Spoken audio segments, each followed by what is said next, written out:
الحمد لله نحمده ونستعينه ونستغفره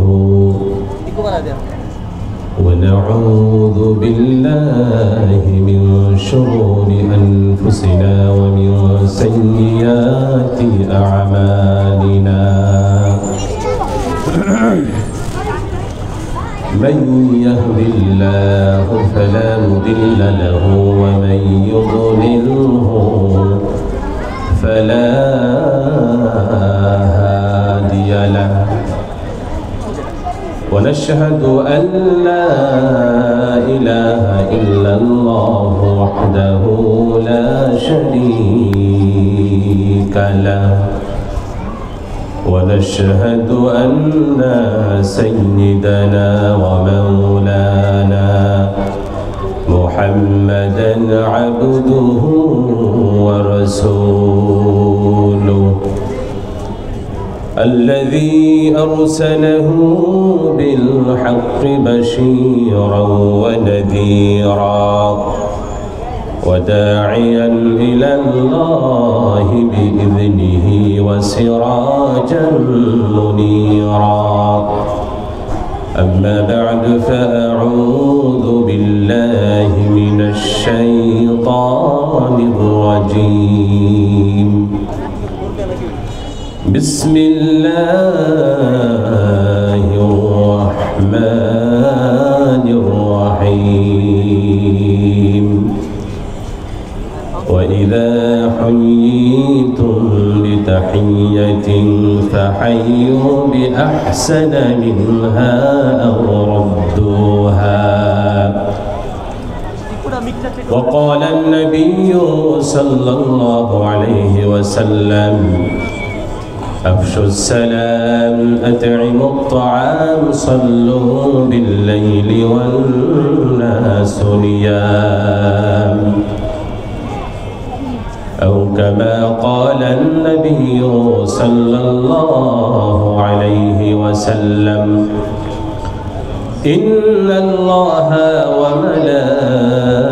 وملائكته يصلون على النبي يا أيها الذين آمنوا صلوا عليه وسلموا تسليما اللهم صل على سيدنا مولانا محمد وعلى آل سيدنا مولانا محمد رسم یادار گئی روح بلالی نہ رہی فلسفہ رہ گئی تلقین غزالی نہ رہی اللہم صلی علی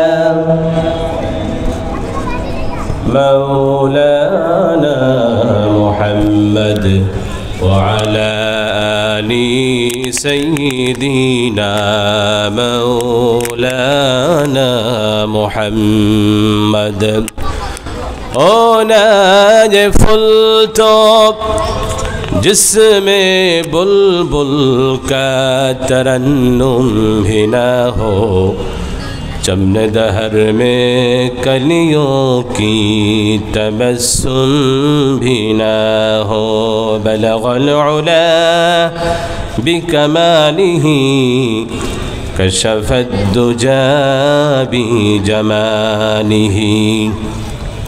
حسنت جميع خصاله صلوا عليه وآله رب اشرح لي صدري ويسر لي أمري واحلل عقدة من لساني يفقه قولي سبحانك لا علم لنا إلا ما علمتنا إنك أنت العليم الحكيم رب يسر ولا تعسر وتمم علينا بالخير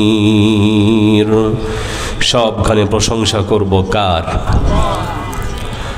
যে রব্বে করিম আমাদেরকে দয়া করে মেহেরবানি করে একটি সুন্দর জায়গাতে কোরআন এবং হাদিস থেকে কিছু কথা বলার এবং শোনার জন্য তৌফিক দান করলেন।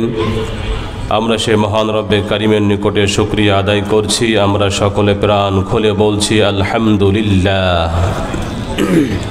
প্রশংসা করলে খুশি হন কে? আবার প্রশংসা করলে নিয়ামতকে বাড়িয়ে দেন কে? আমরা আবারও বলছি আলহামদুলিল্লাহ। প্রিয় ভাইয়ের আমার, আমরা জানি এই জগৎটা আমাদের কারো আপন নয়। এই পৃথিবী কোনো কালেই কোনো মানুষকে আপন করেনি, ঠিক কিনা? কত মানুষ এলো, কত মানুষ চলেও গেল।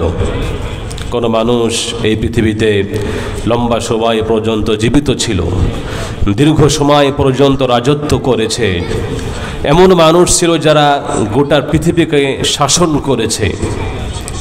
আজকে মানুষগুলো কোথায় হারিয়ে গেছে কেউ জানেন? আমরা খবর জানি না। কালের আবর্তনে মানুষগুলো হারিয়ে যায়। একসময় আমরা সবাই হারিয়ে যাব। একসময় গোটা পৃথিবীতে যারা আছে একসময় সবাই এই জগৎকে চিরবিদায় জানিয়ে চলে যাবে।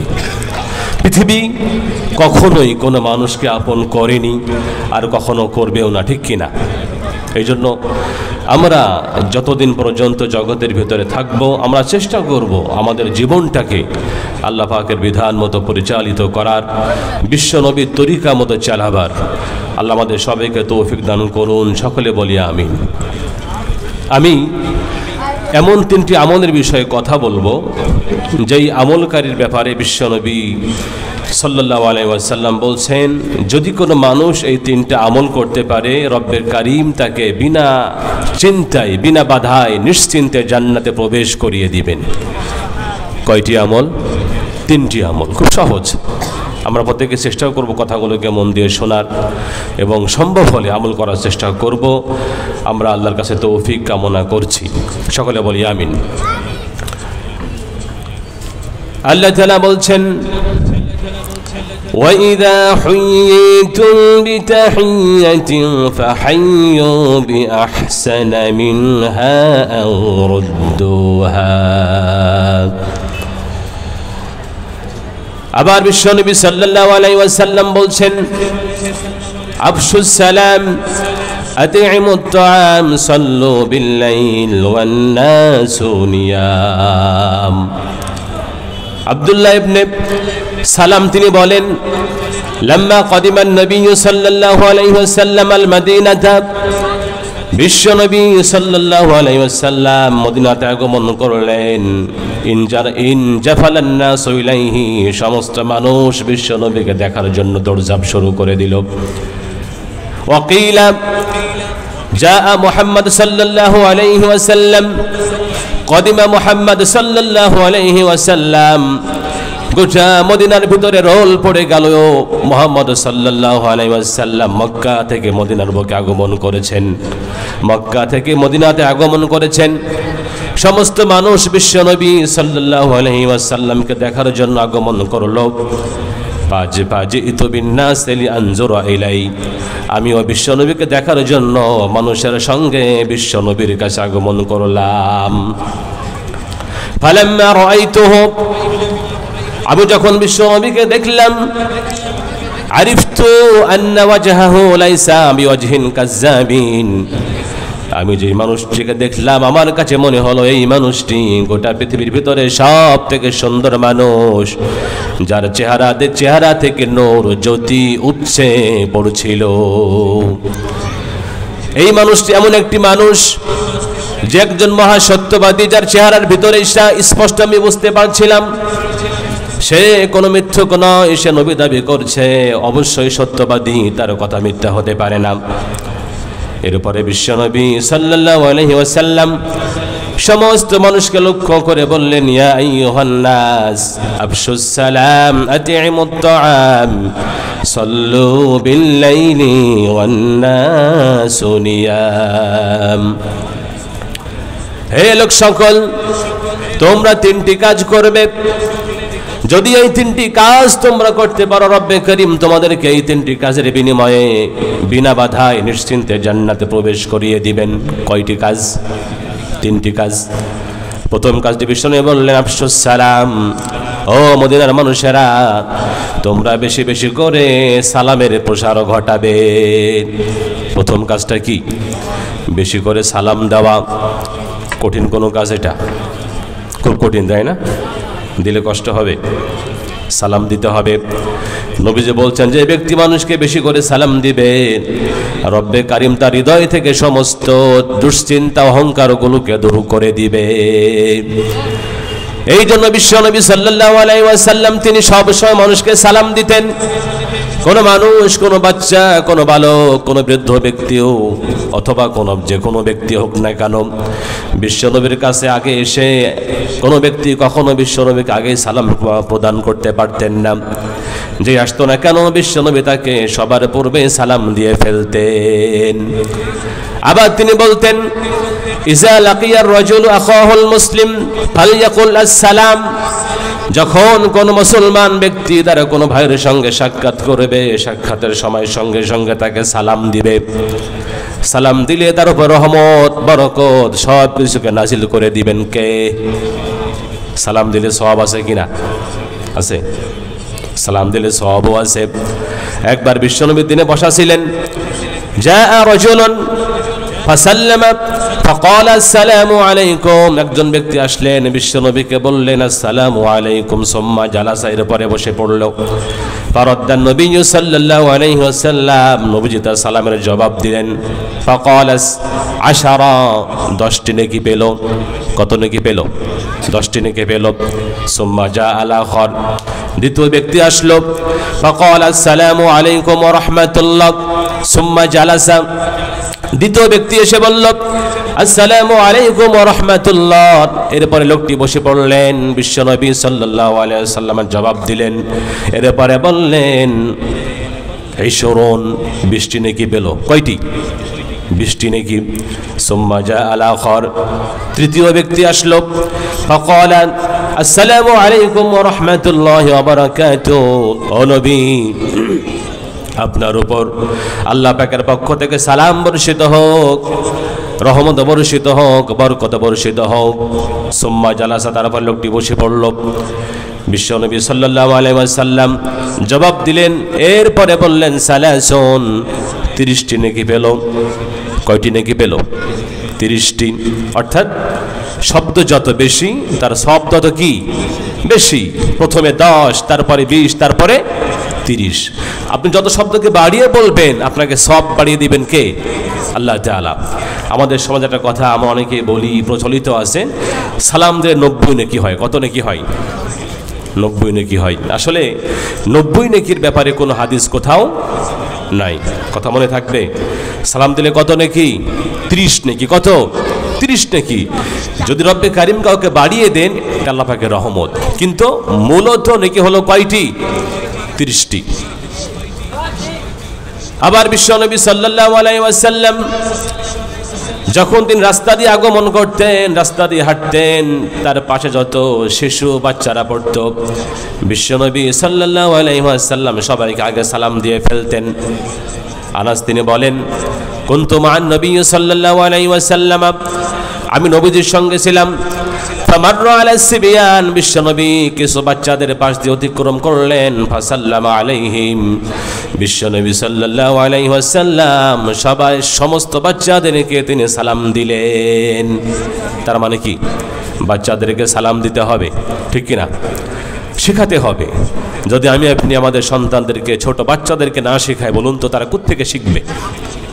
আমরা যা করব, যা বলবো, যা শিখাবো, ছোট ছোট বাচ্চারা এগুলোই শিখবে, এগুলোই তারা কি জানবে। এই জন্য আমরা ছোট বাচ্চাদেরকে বেশি করে কি করব? সালাম দিব, এটা মনে করা যাবে না যে আমি তো বড়, আমাকে বাচ্চারা সালাম দিবে। এটা মনে করলে গোটা জীবন চলে যাবে, হয়তো কোনো বাচ্চা সে সালাম শিখতে পারবে না। এই জন্য আমাদের কাজ হলো সমাজের ভিতর ভালো কাজগুলোকে প্রসার করা, যাতে আমাদেরকে দেখে মানুষে কি করতে পারে, শিখতে পারে। আচ্ছা বলুন তো, সালাম, সালাম অর্থ কি বলুন তো?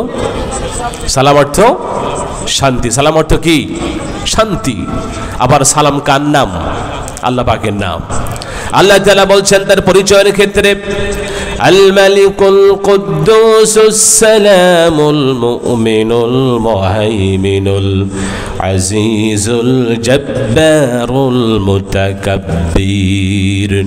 আল্লাহ তাআলা হাশরের সূরা শেষে একদম শেষের আয়াতের দিকে তার পরিচয় দেওয়ার সময় বলছেন, গোলাম আমি হলাম মালিক, আমি হলাম বাদশাহ, আল কুদ্দুস আমি হলাম মহাপবিত্র, আর আমি হলাম সালাম, আমি হলাম শান্তির মালিক। শান্তির মালিককে, জগতে শান্তি আসে কার পক্ষ থেকে? এই জন্য বিশ্বনবী সাল্লাল্লাহু আলাইহি ওয়াসাল্লাম যখন তিনি নামাজ শেষ করতেন, নামাজ শেষ করে তিনি বলতেন, আল্লাহুম্মা আনতাস সালাম ওয়া মিনকাস সালাম তাবারাকতা ইয়া যাল জালালি ওয়াল ইকরাম। আল্লাহুম্মা আনতাস সালাম ওয়া মিনকাস সালাম তাবারাকতা ইয়া যাল জালালি ওয়াল ইকরাম। ও রব্বুল আলামিন, তুমি হলে শান্তি, তোমার পক্ষ থেকে শান্তি বর্ষিত হয়। শান্তি কার পক্ষ থেকে আসে? যদি কোনো মানুষ জগতের বুকে শান্তি লাভ করার জন্য সমস্ত চেষ্টা, সমস্ত সাধনাকে কাজে লাগিয়ে দেয়, রব্বে কারিম যদি তাকে শান্তি না দেয়, এই ব্যক্তির পক্ষে কখনো শান্তি অর্জন করা সম্ভব নয়। অনেকে মনে করে টাকার ভিতরে শান্তি আছে, ক্ষমতার ভিতরে শান্তি আছে, বাড়ি গাড়ির ভিতরে অনেক শান্তি আছে। আসলে কি তাই? টাকার ভিতরে কোনো শান্তি নাই, বাড়ির ভিতরেও কোনো শান্তি নাই, ক্ষমতার ভিতরেও কোনো শান্তি নাই। শান্তি আসে কোত্থেকে? শান্তি আসে আল্লাহর পক্ষ থেকে। এই জন্য বিশ্বনবী সাল্লাল্লাহু আলাইহি ওয়াসাল্লাম বলতেন, আফদালুদ দুআই আসসালাম। ও গোলাম ভালো করে শোনো, যত দোয়া আছে দোয়ার ভিতরে সব থেকে শ্রেষ্ঠ দোয়াটি হলো সালাম। কি? সালাম। বিশ্বনবী সাল্লাল্লাহু আলাইহি ওয়াসাল্লাম বলছেন, যদি কোনো মানুষ তোমাকে বলে আসসালামু আলাইকুম, ভালো করে জেনে রাখো, বুঝে রাখো, এই ব্যক্তি তোমাকে জগতের সব থেকে শ্রেষ্ঠ দোয়াটি করে দিল। আমরা সালামকে গুরুত্ব দিই না, অথচ বিশ্বনবী বলছেন যে তোমাকে সালাম দিল, সে তোমার জন্য জগতের ভিতরে সব থেকে শ্রেষ্ঠ দোয়াটি করে দিল। এই জন্য বেশি বেশি কি করতে হবে? সালাম দিতে হবে। সালাম থাকবে যেখানে, শান্তি থাকবে সেখানে। সালাম আছে যেখানে, রহমত আছে সেখানে। আবার সালাম থাকবে যেখানে, বরকত থাকবে সেখানে। এই জন্য সব জায়গাতে বেশি বেশি করে সালামের প্রসার ঘটাতে হবে। সালামেতে আছে রহমত, সালামেতে আছে বরকত, সালামেতে আছে রহমত, সালামেতে আছে বরকত, সালামেতে আছে শান্তি। ঠিক কিনা? এই জন্য সব জায়গায় বেশি করে কি করতে হবে? সালাম দিতে হবে। আবার বিশ্বনবী সাল্লাল্লাহু আলাইহি ওয়াসাল্লাম আনাসকে বললেন, ইয়া বুনাইয়া ইযা দাখালতা আলা আহলিকা ফাসাল্লিম আলাইহিম। ও আনাস, ও বেটা, যখন তুমি তোমার ঘরে প্রবেশ করবে, তুমি তোমার ঘরের সমস্ত মানুষকে সালাম প্রদান করবে। ঘরে ঢুকে কি করতে হবে? সালাম দিতে হবে। অনেক আছেন রাস্তাঘাটে মানুষকে বেশ সালাম দেয়, কিন্তু ঘরে ঢুকে মানুষকে সালাম দিতে চাই না। ঘরের মানুষকে সালাম দিতে কি লাগে? লজ্জা লাগে। বাবা সন্তানকে সালাম দিতে পারে না, আবার সন্তান বাবাকেও সালাম দিতে পারে না। ভাই তার ভাইকে সালাম দিতে একটু লজ্জা করে, যে ভাইকে সালাম দেব কেমনে। স্ত্রী স্বামীকে সালাম দিতে পারে না, স্বামী স্ত্রীকে সালাম দিতে চায় না, একটু লজ্জা ভিতরে কি করে? একটু জড়তা ভিতরে কাজ করে। অথচ আপনার কাছ থেকে আপনার সন্তান, আপনার পিতামাতা, আপনার স্ত্রী, আপনার পরিবারের সমস্ত মানুষগুলো সব থেকে বেশি এই শান্তির অধিকার রাখে।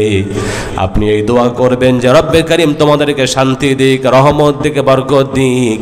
এই দোয়াটি সব থেকে আপনার পরিবারের লোকেরা আপনার থেকে বেশি অধিকার রাখে। ঠিক কিনা? সালাম দিলে রহমত বরকত দিবেন কে? এই জন্য যখন আমরা বাসাতে ঢুকবো সবার পূর্বে সালাম দিব, ঠিক কিনা? আল্লাহ তাআলা এই জন্য বলছেন, ইয়া আইয়ুহাল্লাযীনা আমানু ইযা দাখালতুম বুয়ুতান ফাসাল্লিমু আলা আনফুসিকুম। ও ঈমানদাররা, যখন তুমি তোমার ঘরে প্রবেশ করবে অবশ্যই তুমি সালাম দিয়ে প্রবেশ করবে। কার কথা? আল্লাহর কথা। সহজ কোনো বিষয়। আমরা যখনই কোনো ঘরে প্রবেশ করব সালাম দিব পরিবারের সমস্ত মানুষকে। আল্লাহ পাক আবার বলছেন, ইয়া আইয়ুহাল্লাযীনা আমানু লা তাদখুলু বুয়ুতান গায়রা বুয়ুতিকুম হাত্তা তাস্তানিসু ওয়া তুসাল্লিমু আলা আহলিহা। ও ঈমানদার গণেরা, যখন তোমরা কোন মানুষের ঘরে প্রবেশ করবে, অন্যের ঘরে প্রবেশ করবে, তখন অবশ্যই অনুমতি প্রার্থনা করবে। এরপর তোমরা সালাম দিয়ে সেই ঘরে প্রবেশ করবে। সালাম ছাড়া, অনুমতি ছাড়া কখনো কোন মানুষের ঘরে প্রবেশ করা যাবে না। আপনার বন্ধুর বাড়ি হতে পারে, আপনার ছোট ভাইয়ের ঘর হতে পারে, অন্য কারো ঘর হতে পারে, যারই ঘর হোক না কেন, কখনো সালাম প্রদান করা ছাড়া অন্যের ঘরে প্রবেশ করা যাবে না। কার কথা? এটা কার কথা? একজন সাহাবা নবীজিকে প্রশ্ন করলেন, ইয়া রাসূলুল্লাহ সাল্লাল্লাহু আলাইহি ওয়াসাল্লাম, যদি আমি আমার মায়ের ঘরে প্রবেশ করি আমি কি আমার মাকে সালাম করব? বিশ্বনবী বললেন যে হ্যাঁ, অবশ্যই সালাম করবে। তুমি কি তোমার মা কেমন অবস্থা দেখতে চাও? তেমন অবস্থায় দেখাকে তুমি কখনো কামনা করো না। অর্থাৎ একজন মানুষ তার ঘরের ভিতরে যে কোনো অবস্থায় থাকতেই পারে। যদি আমি আপনি হুট করে ঢুকে পড়ি, হয়তো সে মানুষটা লজ্জা পেতে পারে। এই জন্য বিশ্বনবী সাল্লাল্লাহু আলাইহি ওয়াসাল্লাম বললেন, গোলাম, যখন তুমি তোমার ঘরে প্রবেশ করবে অবশ্যই সালাম দিয়ে তুমি তোমার ঘরে প্রবেশ করবে। রাজি আছি আমরা? চেষ্টা করবো সবাই ইনশাআল্লাহ, আমরা সকলে চেষ্টা করব। আবার বিশ্বনবী সাল্লাল্লাহু আলাইহি ওয়াসাল্লাম বলছেন, ইন্না আওলান নাসি বিল্লাহি মান বাদাহুম বিসসালাম। আল্লাহর কাছে মানুষের ভিতরে সব থেকে শ্রেষ্ঠ মানুষ হলো সে, যেই মানুষটি মানুষকে আগে সালাম প্রদান করে, যেই ব্যক্তি আগে মানুষকে সালাম দেয়। আগে সালাম দিলে সম্মানকে বাড়িয়ে দিবেন কে?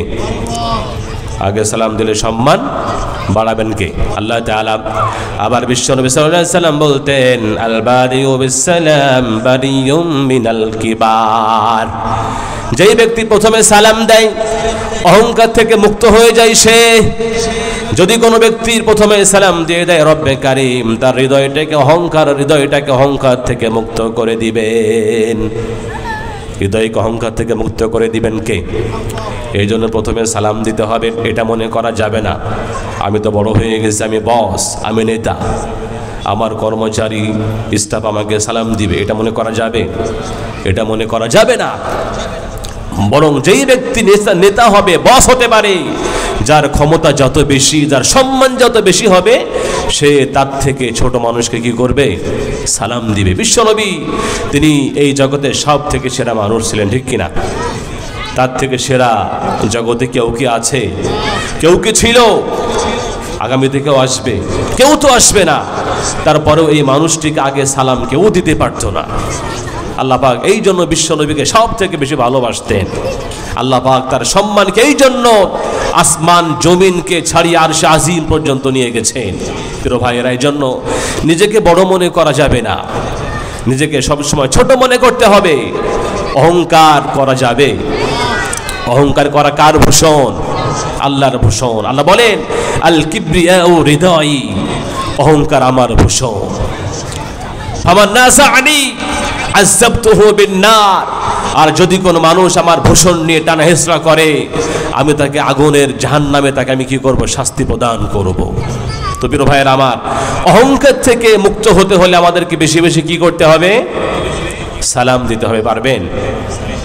আপনি বস, আপনার যারা কর্মচারী আছে সালাম দিবেন সবাইকে? নাকি লজ্জা লাগবে যে আমি সালাম দিলে আমার সম্মান কমে যাবে? এমনটা হবে না। আপনি সালাম দিলে রব্বে কারীম আপনার সম্মানকে বাড়িয়ে দিবেন। আবার বিশ্বনবী সাল্লাল্লাহু আলাইহি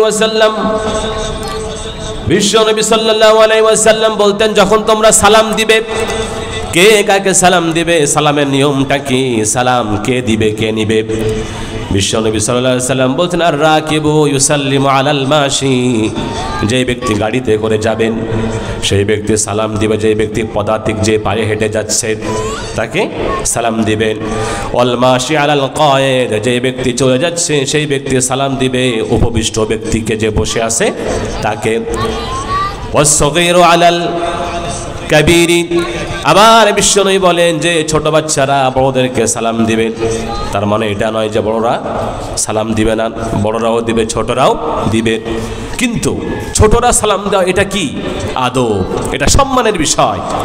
ওয়াল কলিলু আলাল কাসীর, আবার বিশ্বনবী বলেন অল্প সংখ্যক মানুষ সালাম প্রদান করবে বেশি সংখ্যক মানুষকে। মনে থাকবে, আল্লাহ পাক গোটা কোরআনে সালাম দিয়ে পরিপূর্ণ করে দিয়েছেন। রব্বে কারীম বিভিন্ন জায়গাতে তিনি সালামের কথা আলোচনা করেছেন। 140 জায়গায় রব্বে কারীম কোরআনে সালামের কথা বলেছেন। কত জায়গায়? 140 জায়গায় বিভিন্ন আঙ্গিকে আল্লাহ তাআলা সালাম দিয়েছেন।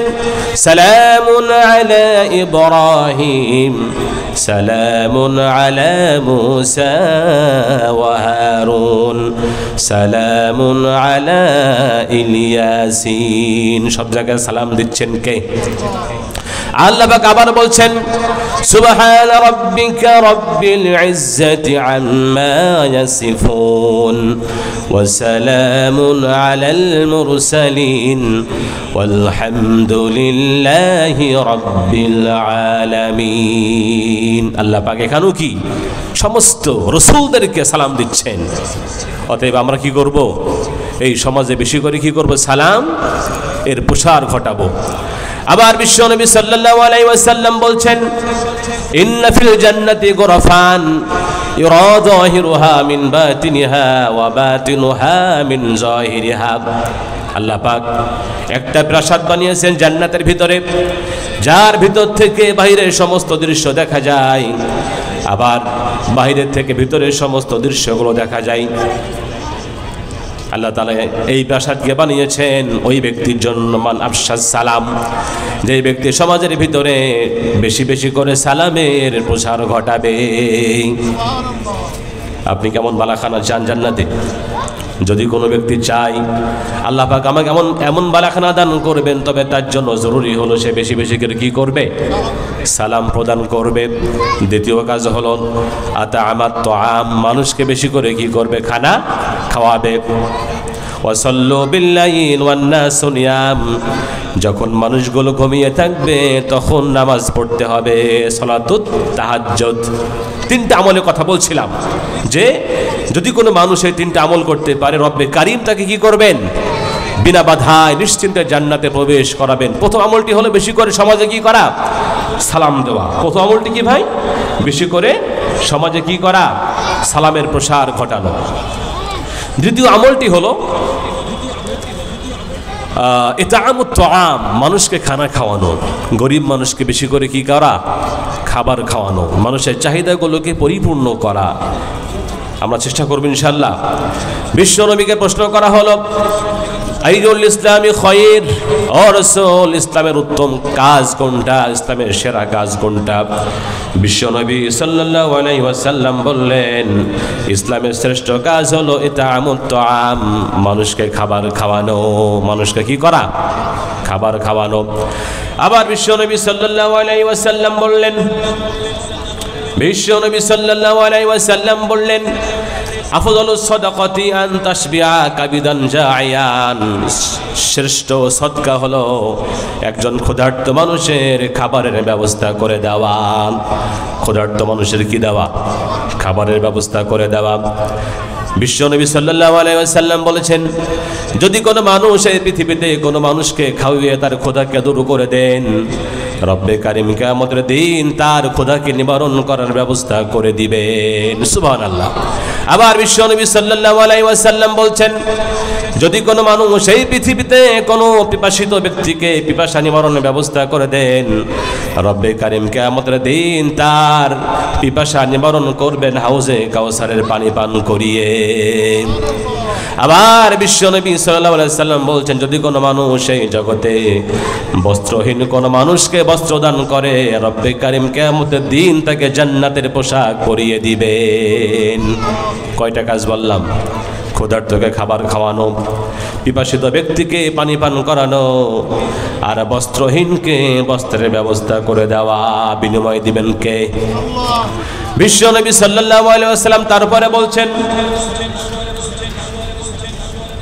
আনাস বিশ্বনবীকে প্রশ্ন করলেন, রাসূলুল্লাহ সাল্লাল্লাহু আলাইহি ওয়াসাল্লাম, আখবিরনি বিআমালিন ইযা ফালতুহু দাখালতুল জান্নাহ। ও রাসূল, আমাকে আপনি এমন কাজের বিষয়ে বলুন আমি যেই কাজটি করলে আল্লাহ পাক আমাকে তার জান্নাতে প্রবেশ করিয়ে দিবেন। বিশ্বনবী সাল্লাল্লাহু আলাইহি ওয়াসাল্লাম বললেন, ও আনাস, তুমি একটি কাজ করো। প্রথমটি হলো আফশিস সালাম, বেশি বেশি করে মানুষকে সালাম দাও। আতিমিত তুআম, মানুষকে বেশি করে খাবার খাওয়াও। ওয়াসিলিল আরহাম, রক্তের সম্পর্ক তুমি সব সময় অটুট রাখার চেষ্টা করবে। রক্তের সম্পর্ক কখনো ছিন্ন করা যাবে না। বিশ্বনবী সাল্লাল্লাহু আলাইহি ওয়াসাল্লাম বলেছেন, আল্লাহ তাআলা বলেন, যদি কোনো মানুষ আত্মীয়তার সম্পর্ক অটুট রাখে, বজায় রাখে, রব্বে কারিম কিয়ামতের দিন সেই মানুষকে রহমতের সঙ্গে মিশিয়ে নেবেন। রব্বে কারিম সেই ব্যক্তিকে রহমতের কোলে জায়গা করে দিবেন। আর যদি কোনো মানুষ আত্মীয়তার সম্পর্ক ছিন্ন করে, রব্বে কারিম কিয়ামতের দিন তার থেকে রহমতকেও দূরে সরিয়ে দিবেন। এই জন্য নবীজিকে বলেন, ওয়াসিলিল আরহাম, ও আনাস, আত্মীয়তার সম্পর্ক সব সময় তুমি মজবুত রাখবে। সামান্য সামান্য কারণে আত্মীয়তার সম্পর্ক ছিন্ন করা যাবে না। ভাইকে দূর করা যাবে না, বোনকে দূর করা যাবে না। করা যাবে? বাবাকে দূর করে দেওয়া যাবে না। অনেক মানুষ এমন আছে, পিতামাতা বৃদ্ধ হয়ে গেলে পিতামাতাকে কোথায় রেখে আসে? বৃদ্ধাশ্রমে রেখে আসে। এটা করা যাবে? সন্তান আছে লন্ডনে, মা বৃদ্ধ হয়ে গেছে, বাবা মারা গেছে, বাবার বাড়িকে বিক্রি করতে হবে, মার জন্য পারতেছে না। মাকে কয়, মা তুমি চলে যাও কোথায়? বৃদ্ধাশ্রমে। আমি বাড়ি বিক্রি করে ফেলবো। আমার সামনের ঘটনা। আমার বন্ধুরা, এই জন্য বিশ্বনবী সাল্লাল্লাহু আলাইহি ওয়াসাল্লাম বলছেন, আবু আনাস, ওয়াসিলিল আরহাম, আত্মীয়তার সম্পর্ক তুমি তোমার তামাম জিন্দেগিতে কখনো ছিন্ন করবে না। এরপর কুম বিল্লাইল ওয়ান নাস নিয়াম, যখন গোটা পৃথিবীর সমস্ত মানুষগুলো ঘুমিয়ে যাবে, তখন তুমি ঘুমাবে না, তখন তুমি সিজদার জন্য দাঁড়িয়ে যাবে। কার সম্মুখে? কার সম্মুখে? তাহাজ্জুদ পড়তে হবে। এরপরে বিশ্বনবী সাল্লাল্লাহু আলাইহি ওয়াসাল্লাম বলেন, আনাস, যদি এই সমস্ত কাজ তুমি করতে পারো, তাদখুলুল জান্নাতা বিসালাম, রব্বে কারিম তোমাকে বিনা বাধায় তার জান্নাতে প্রবেশ করিয়ে দিবেন। আল্লাহু আকবার। এই জন্য মানুষকে খাবার খাওয়াতে হবে, মানুষকে বেশি বেশি করে সালাম প্রদান করতে হবে, আত্মীয়তার সম্পর্ক বজায় রাখতে হবে। যখন পৃথিবীর সমস্ত মানুষগুলো ঘুমিয়ে যায়, তখন উঠে তাহাজ্জুদ নামাজ পড়তে হবে। জান্নাতে প্রবেশ করিয়ে দিবেন কে? এই জন্য আমরা করতে রাজি আছি। 3 নম্বর কাজ, বিশ্বনবী সাল্লাল্লাহু আলাইহি ওয়াসাল্লাম যেই 3টি আমলের কারণে আমাদেরকে জান্নাতে যাওয়ার কথা বলেছেন, 3 নম্বর কাজ হলো সালাতুল লাইল, তাহাজ্জুদের নামাজ। কিসের নামাজ? তাহাজ্জুদের নামাজ। আল্লাহ তাআলা বিশ্বনবীকে বলেন, মুহাম্মদ, রাতের কিছু অংশ, অর্ধেক অথবা তৃতীয়াংশ তুমি কি করো? আমার সম্মুখে দাঁড়িয়ে তুমি কিয়াম করো, তাহাজ্জুদ পড়ো। আল্লাহ তাআলা বললেন, ইয়া আইয়ুহাল মুযাম্মিলু কুমিল লাইলা ইল্লা قليلا نصفه أو انقص منه قليلا أو زد عليه ورتل القرآن ترتيلا। الله أكبر। কার কথা? আল্লাহ তাআলা বিশ্বনবীকে বলেন, মুহাম্মদ, যখন জগতের সমস্ত মানুষগুলো ঘুমিয়ে যায় তুমি দাঁড়িয়ে যাও। রাতের লম্বা সময়, অর্ধেক রাত, তার থেকে বেশি অথবা এক তৃতীয়াংশ, যতক্ষণ পর্যন্ত তুমি পারো ততক্ষণ পর্যন্ত আমার সম্মুখে দাঁড়িয়ে তুমি কিয়াম করো, সালাত আদায় করো। হযরত আয়েশা বলেন, মা কানাত ইয়াদউ নবী সাল্লাল্লাহু আলাইহি ওয়াসাল্লাম সালাতুত তাহাজ্জুদ। বিশ্বনবী তার গোটা জীবনে কখনো তাহাজ্জুদ নামাজকে তিনি পরিহার করতেন না। ফাইজা মারিজা আও কাসিলা সাল্লা কাঈদান। নবী অসুস্থ হয়ে গিয়েছেন অথবা দুর্বল হয়ে গিয়েছেন, তারপরও বিশ্বনবী বসে বসে হলেও তাহাজ্জুদ নামাজ আদায় করতেন। আয়েশা বলতেন, কানা ইয়াকুমুন নবী সাল্লাল্লাহু আলাইহি ওয়াসাল্লাম বিল-লাইল হাত্তা তাতাফাত্তারা কদামাহু। বিশ্বনবী রাত্রে লম্বা সময় দাঁড়িয়ে নামাজ পড়তেন, পাগুলো ফুলে যেত, পাগুলো অত্যন্ত বেশি ফুলে যেত। আমি বিশ্বনবীকে বললাম, রাসূল, আল্লাহ তাআলা আপনার জীবনের সমস্ত গুনাহগুলি ক্ষমা করে দিয়েছেন, আপনি তারপরে এত কষ্ট কেন করেন? নিজেকে এত যন্ত্রণা আপনি কেন দিচ্ছেন? এত আপনি কষ্ট কেন করছেন? বিশ্বনবী সাল্লাল্লাহু আলাইহি ওয়াসাল্লাম বলেন, আয়েশা, আফালা আকুন আবদান শাকুরা। ও আয়েশা, আমি কি আমার রব্বুল আলামিনের শুকরগুজার বান্দা, কৃতজ্ঞ বান্দা হব না? অর্থাৎ আল্লাহ পাক আমাকে এত নিয়ামত দান করলেন, আয়েশা, আমার জীবনের সমস্ত গুনাহগুলি তিনি ক্ষমা করে দিলেন, আবার আমাকে তিনি জগতের মাঝে সব থেকে সেরা মানুষ করে পাঠালেন, আমি কি সে রব্বে কারিমের শুকরগুজার বান্দা হব না? বিশ্বনবী সাল্লাল্লাহু আলাইহি ওয়াসাল্লাম তাহাজ্জুদ পড়তেন। তিনি যখন সিজদাতে যেতেন হাবুরে ডুবুরে কাঁদতেন, এমনকি কখনো কাদার কারণে বিশ্বনবীর দম বন্ধ হয়ে যেত, বিশ্বনবী নিঃশ্বাসটুকু পর্যন্ত নিতে পারতেন না। বিশ্বনবী সাল্লাল্লাহু আলাইহি ওয়াসাল্লাম সিজদায় যেয়ে বলতেন, আল্লাহুম্মা আবদুক ওয়াবনু আবদিক ওয়াবনু আমাদিক। ও আমার রব, আমি তোমার গোলাম, গোলামের ঘরের গোলাম, আমার বাবাও তোমার গোলাম, আমার মাও তোমার দাসী, নাসিয়াতি বিয়াদি। ও রব, আমার কপাল হলো তোমার হস্তের ভিতরে, ফাগফিরলি, আমাকে তুমি ক্ষমা করে দাও। আল্লাহ তাআলা যেই মানুষটির জীবনের সমস্ত গুনাহগুলি ক্ষমা করে দিয়েছেন, সেই মানুষটি তাহাজ্জুদের নামাজে উঠতেন, উঠে রব্বে কারিমের কাছে লম্বা সময় পর্যন্ত তিনি কান্নাকাটি করতেন, আবার তিনি ক্ষমা প্রার্থনা করতেন। অথচ যে মানুষটার জীবনে গুনাহ বলতে কোনো কিছুই ছিল না। হযরত আয়েশা বলতেন, বিশ্বনবী সাল্লাল্লাহু আলাইহি ওয়াসাল্লাম তাহাজ্জুদ নামাজের সময় এমন করে কান্নাকাটি করতেন, কান্নার কারণে বিশ্বনবীর এই বুক থেকে জাতা ঘোরার মতো শব্দ বের হতো। অনেক বেশি কান্নাকাটি করতেন বিশ্বনবী সাল্লাল্লাহু আলাইহি ওয়াসাল্লাম। আমরা কখনো কাঁদি? বিশ্বনবী সাল্লাল্লাহু আলাইহি ওয়াসাল্লাম বলছেন, যে গোলামের চোখ থেকে আল্লাহর ভয়ে পানি বের হয়, আল্লাহ পাক ওই গোলামের জন্য জাহান্নামের আগুনকে হারাম করে দিবেন। সুবহানাল্লাহ। যেই চোখ আল্লাহর ভয়ে কান্নাকাটি করে, আল্লাহর ভয়ে ক্রন্দন করে, আল্লাহ পাক ওই চোখের জন্য জাহান্নামকে চিরদিনের জন্য হারাম করে দিবেন। এই জন্য বিশ্বনবী গোটা জীবন সিজদায় পড়ে কাঁদতেন। আবার বিশ্বনবী কখনো হাত তুলে দোয়া করতেন, ভিখারির মতো আল্লাহর কাছে তিনি হাত তুলে দোয়া করতেন। আল্লাহ তাআলা এই জন্য বলছেন,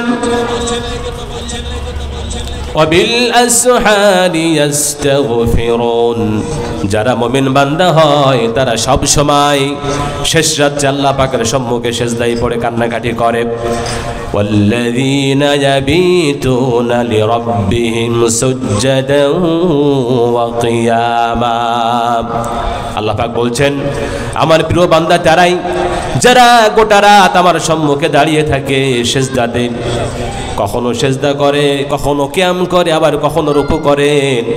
আমি আল্লাহ পাকের সম্মুখে লম্বা সময় তারা কিয়াম করতে করতে রাতকে কাটিয়ে দেয়। এরা হলো আল্লাহ পাকের বান্দা। এই জন্য বিশ্বনবী সাল্লাল্লাহু আলাইহি ওয়াসাল্লাম বলছেন, ওয়াইবুদুর রহমান নফসুস সালাম ওয়া সাল্লু বিল লাইলি ওয়ান নাসু নিয়াম।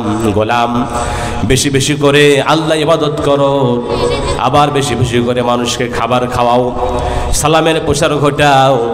যখন সমস্ত মানুষগুলো ঘুমিয়ে থাকে তখন তুমি আল্লাহ পাকের সম্মুখে নিজেকে দাঁড় করিয়ে দাও।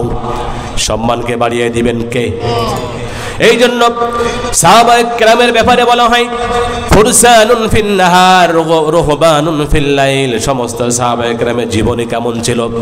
সাহাবায়ে কেরাম গোটা দিন ঘোড়ার পিঠে দৌড়াতেন, দিনকে বিজয় করার জন্য, জিহাদের জন্য তারা গোটা দিন তারা ঘোড়ার পিঠে দৌড়াতেন। যখন রাত হয়ে যেত রুহবানুন ফিল লাইল, যখন রাত হয়ে যেত জানামাজটা বিছাতেন, গোটা রাত রব্বে কারীমের সম্মুখে দাঁড়িয়ে দাঁড়িয়ে তারা ফুঁপিয়ে ফুঁপিয়ে কাঁদতেন, আল্লাহর কাছে সাহায্য প্রার্থনা করতেন, গুনাহগুলি ক্ষমা প্রার্থনা করতেন। এটা ছিল সাহাবায়ে কেরামের জীবনের সব থেকে বড় একটা শ্রেষ্ঠত্বের কারণ। একবার হযরত জিবরিল বিশ্বনবী সাল্লাল্লাহু আলাইহি ওয়াসাল্লামকে বললেন, ইয়া মুহাম্মদ ইশ মা শি'তা ফা ইন্নাকা মাইয়িতুন। ও মুহাম্মদ সাল্লাল্লাহু আলাইহি ওয়াসাল্লাম, যতদিন চান আল্লাহ পাক আপনাকে ততদিন পর্যন্ত জগতে হায়াত দান করবেন। যতদিন চান আল্লাহ পাক আপনাকে কি জীবন হায়াত দান করবেন। রব্বে কারীম গোটা জগতের মাঝে একজন মাত্র ব্যক্তিকে এই অপশন দিয়েছিলেন, আপনি যতদিন চান আমি আপনাকে কি করব? হায়াত দান করব। আল্লাহ পাক এই ইখতিয়ার কোন মানুষকে তিনি দেননি। একজনকে, আমার আপনার প্রিয় নবী মুহাম্মদ সাল্লাল্লাহু আলাইহি ওয়াসাল্লামকে, ইয়া মুহাম্মদ ইশ মা শি'তা ফা ইন্নাকা মাইয়িতুন। মুহাম্মদ, তুমি যতদিন চাও বাঁচতে পারো আমি তোমাকে সেই সুযোগ দিব। ফা ইন্নাকা মাইয়িতুন, এরপরেও তোমাকে মৃত্যুবরণ করতে হবে। লম্বা সময় তুমি বাঁচবে জগতের বুকে, কিন্তু তুমি চিরন্তন নয়। তুমি সারা জীবন বাঁচবে এমনটা নয়। আমি তোমার চাহিদা মতো আমি তোমাকে জীবন দান করতে পারি, কিন্তু তুমি মরবে না এমনটা নয়। কারণ আল্লাহ পাকের ঘোষণা, কুল্লু নাফসিন যায়িকাতুল মাউত, জগতের সমস্ত মানুষকেই একদিন কি মৃত্যুর স্বাদ গ্রহণ করতে হবে। আল্লাহ পাক আবার বলছেন, ওমা জাআলনা লিবাশারিন মিন ক্বাবলিকাল খুলদ আফা ইন মিত্তা ফাহুমুল খালিদুন। ও মুহাম্মদ, মক্কার লোকেরা আপনাকে এই কথা বলে, আপনি মরে যাবেন, তারা মরবে না এমনটা নয়। আপনিও মরে যাবেন, একসময় মক্কার সমস্ত কাফেররাও মরে যাবে। আমি এই জগতের জন্য কোন মানুষকে চিরস্থায়ী করে পাঠাইনি, ঠিক কিনা? কোন মানুষ এই জগতে চিরকাল বাঁচতে পারবে না। রব্বে কারীম কোন মানুষকে এই জগতের জন্য চিরদিনের জন্য সৃষ্টি করে পাঠাইনি। একবার জগতে যে আসবে তাকে আবার জগৎ থেকে চলে যেতে হবে। আমরা এই জন্য বলি মানুষ মারা গেলে ইন্না লিল্লাহি ওয়া ইন্না ইলাইহি রাজিউন। আমরা আল্লাহ তাআলার জন্যই, আবার আমরা সবাই একদিন তার কাছেই ফিরে যাব। যদি কোনো মানুষ বলে আমি ফিরে যাব না, আমি জগতে চিরকাল থাকব, কেউ থাকতে পারবে? সুযোগ আছে? কোনো ক্ষমতা আছে? কোনো মানুষ মৃত্যু থেকে কখনো ভাগতে পারবে না। কোনো মানুষ কখনো এই জীবন নিয়ে গোটা জীবন এই পৃথিবীর বুকে বসবাস করতে পারবে না। আল্লাহ তাআলা বলছেন, ওয়ালাউ কুনতুম ফি বুরুজিন মুশাইয়াদা, যদি আমার কোনো বান্দা মৃত্যু থেকে বাঁচার জন্য জগতের ভিতরে সব থেকে মজবুত কোনো কেল্লার ভিতরে নিজেকে আটকিয়ে রাখে, তারপরেও মৃত্যু তার কাছে যাবে, মৃত্যু তার জানকে কবজ করে নিবে, ঠিক কিনা? আল্লাহ পাক এই জন্য বললেন, ইয়া মুহাম্মদ ইশ মা শি'তা ফা ইন্নাকা মাইয়িতুন। ও মুহাম্মদ, তুমি যতদিন চাও বাঁচতে পারো, এরপরে তোমাকে মৃত্যুবরণ করতে হবে। একদিন তোমাকে এই জগৎ থেকে যেতে হবে। কোনো ক্ষমতা, কোনো শক্তি, কোনো পাওয়ার কোনোদিন কোনো মানুষকে মৃত্যুর হাত থেকে বাঁচাতে পারবে না। একদিন মাটির ভিতরে হবে ঘর রে মন আমার, কেন বন্ধো দালান ঘর রে মন আমার, কেন বন্ধো দালান ঘর। প্রাণ পাখি উড়ে যাবে পিঞ্জির ছাড়ি, প্রাণ পাখি উড়ে যাবে পিঞ্জির ছাড়ি। ধরা ধামে সবই রবে তুমি যাবে চলি, বন্ধু বান্ধব যত পিতা মাতা তারা সুত সকলেই হবে তোমার পরে মন আমার। কেন বন্ধো দালান ঘর রে মন আমার, কেন বন্ধো দালান ঘর। ঠিক কিনা? এই জগতে কোনো মানুষ কখনোই চিরকাল থাকতে পারবে। এই জন্য বিশ্ব নবীকে বলা হলো মুহাম্মদ যতদিন যাও রব্বে কারীম তোমাকে হায়াত দিবেন, তুমি বাঁচতে পারো। ফাইন্নাকা মাইয়িতুন, কিন্তু এর পরেও তোমাকে মৃত্যুবরণ করতে হবে। ও হাবিব মান শিইতা, তুমি যাকে চাও ভালোবাসতে পারো, কোনো সমস্যা নাই। যাকে মন চাই তুমি তাকে প্রাণ দিয়ে ভালোবাসো, হৃদয় দিয়ে ভালোবাসো। ফাইন্না লাকা মুফারিকা, একদিন তোমাকে সবার থেকে বিচ্ছিন্ন হতে হবে। যাকে তুমি ভালোবাসো না কেন, কিয়ামত পর্যন্ত কোন মানুষ তোমার সঙ্গে থাকতে পারবে না। স্ত্রী হোক, সন্তান হোক, পরিবারে যে হোক না কেন, একদিন সবার থেকে তোমাকে বিচ্ছিন্ন হয়ে যেতে হবে। ঠিক কিনা? বাবা চলে গেল, দাদা চলে গেল, কতজন চলে গেল এই জগৎ থেকে। আর কেউ একবার যে চলে গেল কখনো আর ফিরে আসতে পারেনি। ঠিক কিনা? কোন মানুষ কি একবার জগৎ থেকে যাওয়ার পরে ফিরে আসতে পেরেছে? একবার মানুষগুলো চলে যায় আর ফিরে আসতে পারে না। মানুষগুলো কোথায় যায়, হারিয়ে যায় কোথায়, কেন ফিরে আসতে পারে না? কোন ক্ষমতা, কোন শক্তি মানুষগুলোকে ওই অন্ধকার কবরের ভিতরে আটকিয়ে রেখে দেয়? এই জন্য মাঝে মাঝে কবরস্থানে যাবেন, মাঝে মাঝে বনানীতে যাবেন, এই বুদ্ধিজীবীতে যাবেন। কত টাকলা যুবক অন্ধকার কবরে শুয়ে রয়েছে বছরের পর বছর। কত বড় বড় নেতা, কত বড় বড় বাড়িওয়ালা, গাড়িওয়ালা, কত ক্ষমতাবান মানুষগুলো অন্ধকার কবরে নিঃসঙ্গ অবস্থায় একটা ভাঙা মাটির ঘরে শুয়ে রয়েছে। এদেরকে দেখার মতো কেউ নাই, সাহায্য করার মতো কেউ নাই। এক সময় যারা গোটা দেশ চালিয়েছে, এক সময় যারা গোটা পৃথিবীকে চালিয়েছে, এই মানুষগুলো কোথায় হারিয়ে গেল? এদের কবরের কি অবস্থা আমরা কেউ জানি না, কেউ খবর নিতেও পারি না। আমরা চাইলেও খবর নেওয়া কখনো সম্ভব নয়। ঠিক কিনা? কত নেতা বনানী কবরস্থানে শুয়ে রয়েছে, কত ধনী ব্যক্তিরা বনানী কবরস্থানে শুয়ে রয়েছে। মাটির ঘর যেখানে এসি নাই, আলো নাই, বাতি নাই, অন্ধকার কবরের ভিতরে মানুষগুলো যুগের পরে যুগ, বছরের পরে বছর শুয়ে রয়েছে। এই জন্য কবর আমাদের সবসময় ডাক দিয়ে বলে, ও মানুষ, আমি তো হলাম সেই স্থান যেখানে প্রত্যেকটা মানুষকে আসতেই হবে, আমার কাছে শুইতেই হবে, আমার কাছে থেকে থাকতেই হবে। আমার থেকে কোনো মানুষকে কেউ কখনো বাঁচতে পারেনি, কেউ বাঁচাতেও পারেনি। আপনি যেখানে থাকেন না কেন,